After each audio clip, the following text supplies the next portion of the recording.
মা বলছে আমার ছেলেটা খুবই খারাপ, বউয়ের কথা শুনে। ওই একই মা বলছে যে মেয়ের জামাইটাও ভালো না, মেয়ের একটা কথাও শোনে না। বোন বাপের বাড়ি এসে বলল যে ভাইটা আগের মতো নেই, খারাপ হয়ে গেছে, তত্ত্ব তালাশ করে না, দাওয়াত দেয় না, খোঁজ খবর নেয় না, ঈদ চাঁদ কোরবানি যায় জামা কাপড় দেয় না, একটু দাওয়াতও করে না, একটু বিপদে পড়লে হেল্প করে না। আমার ওই বোনটাই বলে, আরে জানিস তোর দুলাভাইটা খুবই খারাপ, কাম কাজ করে করবি কি আর, বোনের দাওয়াত দে, বাগিনারে দাওয়াত দে, আজকে বোনের এটো হয়েছে, ভাইয়ের ওটা হয়েছে, সারাদিন তো বোন ভাই করে করে তার জীবন শেষ করে দিল।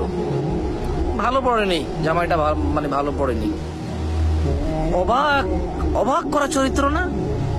মা তার ছেলের জন্য যে চরিত্রকে অপছন্দ করে, ঘৃণা করে, বদদোয়া করে, কিন্তু মা তার মেয়ের জামাইয়ের জন্য এমন চরিত্রের আকাঙ্ক্ষা করে এবং কামনা করে, দোয়া করে।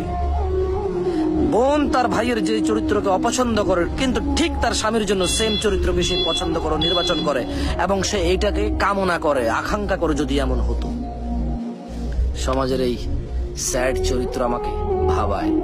আমি সবাইকে বলবো না, এরকম হয়, আমরা দেখেছি।